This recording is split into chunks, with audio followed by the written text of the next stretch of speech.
Long last, the Assad regime has fallen. This regime brutalized and tortured and killed literally hundreds of thousands of innocent Syrians. The fall of the regime is a fundamental act of justice. President Joe Biden's first comments on the breaking developments in Syria, calling it a moment of historic opportunity, but also one of, quote, risk and uncertainty. Overnight, Syrian rebels captured the capital city of Damascus, toppling the Assad regime that has ruled the country for generations. Russian state media is reporting President Bashar al-Assad has fled to Moscow. The rebels are now declaring Syria a free country, and we are seeing scenes of celebration in Boston's Copley Square. That's where we find NBC 10's Mary Marcos with local reaction to these new developments tonight. Mary.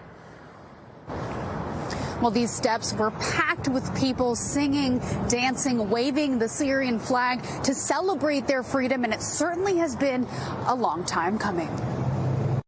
I wish my dad was alive to see that regime fall, because he died hoping that would happen.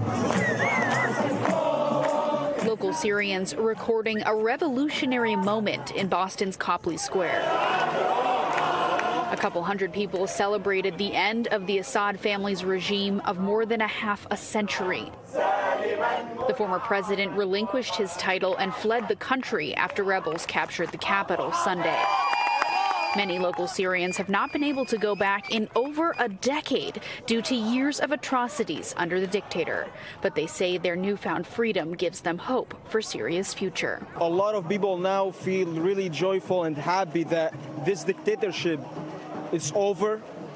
Now we are free and we can say whatever we want. And I think, one of the more, more salient or profound crimes was stopping any political life, any ability to assemble, to express yourself, to write articles, to run for elections in a meaningful way.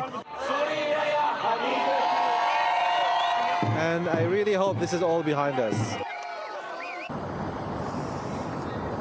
Now, those local Syrians you just heard from say their next steps will be to focus on healing and forging a new path for their country. And they say they will continue to need U.S. support throughout that process. Live in Copley Square, Mary Marcos, NBC 10 Boston. All right, Mary. Well, speaking of the U.S. support, President Biden ensured continued U.S. involvement in Syria as it transitions away from the Assad regime. We are learning the U.S. has launched dozens of airstrikes to eliminate ISIS camps in central Syria.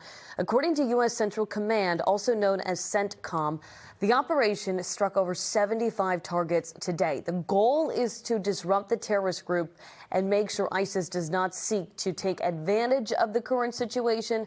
Battle damage assessments are currently underway, and at this time, there is no sign of any civilian injuries or death.